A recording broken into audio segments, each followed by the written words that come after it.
I couldn't be found. I'll buy a big home. The bare necessities of life will come to you. They'll come to you.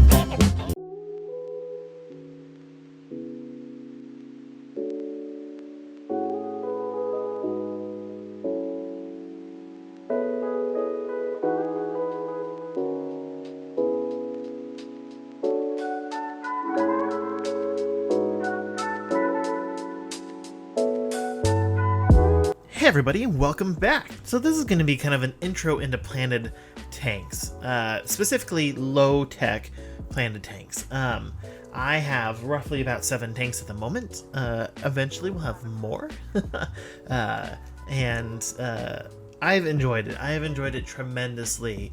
My first tank actually was strictly just a planted tank, just getting things cycled and everything. I didn't want to do any kind of fish at the very start. I mean, of course I did, but just so I made sure everything was cycled properly and I was doing everything right, I started off with just some plants, some low light plants.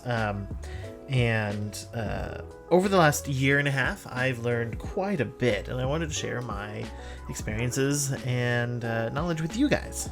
So by now, if you see my other videos, you all know that I do not use any pressurized CO2 in any of my tanks. I actually don't even use liquid fertilizers in the majority of them. There's only one tank that I actually dose with any kind of liquid fertilizer, carbon, and other things like that. I do use root tabs, however, in the majority of my tanks. I find those to be very effective, but like my 55 is really well established, and with the current stock, I don't have a need to really dose it with anything. I also don't have any plants that really require any kind of heavy treatment or anything like that, so I don't need to worry about it.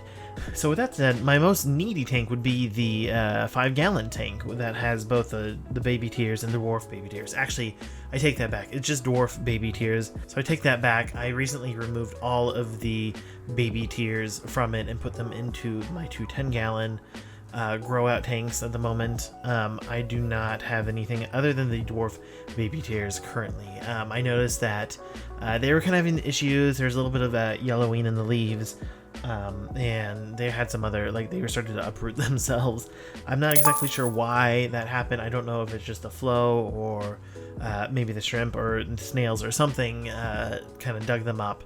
But anyway, they're actually doing a lot better than what they were ever since I removed the Baby Tears. They are getting more light, and I changed up my regimen of what I dose in that tank, which I'll get into here in a moment.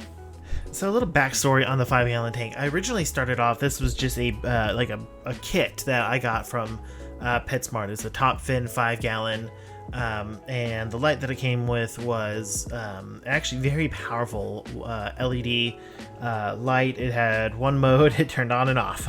That's all it had. But it actually, it was so powerful that it started melting specific plants that I had. I started off with some Amazon swords and Java ferns, which the lights were just so powerful that the ferns actually looked like they were burning or melting away. So that is definitely one thing to consider, is the type of light that you're going to get. So, and funny story, so the Dwarf Baby Tears, which are kind of known in the hobby to be a very hard plant to really care for, I am actually having decent luck with these $10 IKEA lights. I know I've mentioned them in other videos, but I like the softer kind of warmer light that it produces, and the plants actually seem to be enjoying it as well. So I was having this problem with the Dwarf Baby Tears and them being uprooted, and I don't know if it was the plant itself trying to get closer to the light, or if it was something else in the tank, like the shrimp or the snails or something, as I said earlier. I'm not exactly sure what that whole behavior was about. I noticed it, and I attempted to try to replant them, and I got a majority of them, but I did lose a large section of them, so I'm trying to propagate them. And actually, I've been considering buying a couple more tissue cultures of them, just to kind of really fill in the rest of the gaps, because I've kind of dedicated this tank to just the Dwarf Baby Tears and the shrimp at the moment, and kind of letting it follow its own natural course that way. So fast forwarding from a month ago to about 2 weeks ago, I removed all the baby tears, and that seems to have helped a lot, along with my dosing of Excel, Flourish, and Trace. Doing that on a regular basis. The leaves are much greener, the plants are looking much more healthy, and my interest in the tank has actually been kind of renewed. I'm actually a little more excited in making sure that these plants are staying healthy, and I'm staying on top of my dosing and my maintenance. I was getting really lazy. I lost the beta that was in this tank, and it really made me upset that I did something wrong. I've analyzed it so much, and I still don't even have an exact answer of what happened, and so that bothered me a lot, and I kind of just let it go. But I really wanted to clean it up and see what I can do with this. I might add some other plants to it later on, but I plan on actually getting some cultures, some tissue cultures of some more dwarf baby tears to kind of really finish up that carpet and get the last couple spots filled in. So you can expect that probably here soon, probably my part 2 of this video. So to go into a little bit more depth about the chemicals I use in my regimen there, so C02 Flourish is a great product. So I'm sure you've seen this at your local fish store. You can find it almost anywhere these days from my experience. I've seen it at big box stores. They normally carry some C02 products. So Flourish is a nutritional supplement fertilizer designed to work in conjunction with their other products in that Flourish line. For the 5 gallons specifically, I do overdose a bit. It says 1 cap for every 60 gallons. I do a fourth of a cap. Sorry. So for the 5 gallons, I do overdose. It says 1 cap for every 60 gallons. I do a fourth of a cap. A Flourish a week, so that is doing more than recommended. But with this kind of thing, it's not, unless you're doing several caps a day, it's not going to do any harm to your other inhabitants of the tank. I'm not particularly worried about it or anything. These chemicals are very safe for other inhabitants, so it's not something that you should really worry about unless you're really overdosing at an extreme rate. So the next chemical I use is Flourish Excel. I dose about 1/4 to half a cap every other day. This is a heavier regimen than what I've done in the past. So in a high-tech aquarium, you'll see a lot of people dosing pressurized CO2. They'll have their whole setup, their can, and their gauges and all that stuff, measuring out the proper amount of CO2 to really bring out the best in their plants. You'll even start to see them pearl and stuff like that. I haven't really had any experience with my plants pearling. It's not really something that's not my end objective. I just want to keep them green and healthy. I'm not trying to look at any kind of exponential growth. I have noticed some of my algae pearling, if that counts. So Flourish Excel is a liquid organic carbon. It basically takes the place of pressurized CO2. It's probably not as effective, honestly, but I've noticed good results by dosing both the Flourish and Excel. And then last but not least, I also use Trace. I use that along with my Flourish. So this is a once a week thing when I do my water changes.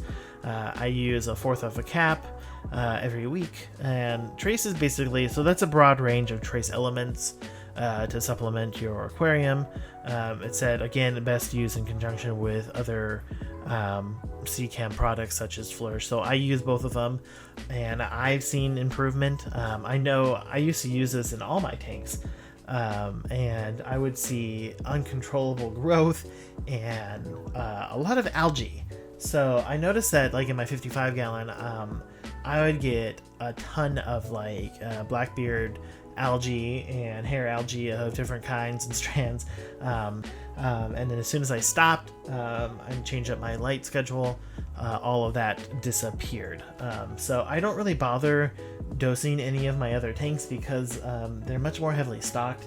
There's a lot of nutrients going back and forth, and the plants are doing great. So I don't really worry about it in my other tanks. I think it is worth noting, it really kind of depends on the plants you keep. Like if you're keeping Java ferns, temple plants, or certain types of crypts, really all they need is a good light source. because the livestock that you have in the tank will, will provide plenty of nutrients for the plants themselves. And I'd also keep in mind that these are great at reducing your levels of nitrates as well. There are several types of plants that specifically will lower them, like a pothos plant. Actually, I have in several of my tanks.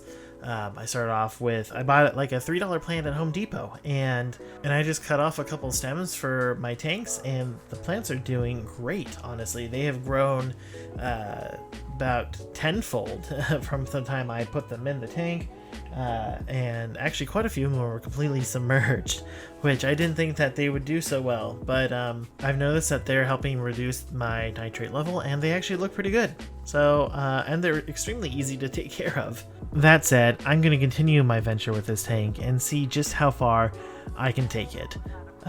So I am happy to report that it is actually possible to grow these plants without pressurized CO2 and some high-tech setup. So don't let anybody ever tell you that this is something that you can't do. This hobby, as one of my favorite YouTubers has said, Miss Saltwater Tank, this hobby is all about experimenting. I would say within reason. You don't want to do anything crazy like add a whole bunch of arowanas and Oscars to a 20-gallon tank and see how that flies. That's not going to happen. Don't do that. That's really bad. If you have questions, feel free to ask. Ask me, ask anybody in this hobby, especially in the YouTube community. Everybody seems to be really friendly, very knowledgeable, and are willing to help you. Anyway, thanks for watching. I hope you enjoyed the video. And if you did, like, comment, subscribe. Let me know your experiences with the Planet Tank, or if you're starting, or if you're planning to start your own. Are you wanting to go high tech, stay low tech? Nothing's wrong with either. So yeah, let me know, and I'll catch you guys next time for part 2. Stay tuned.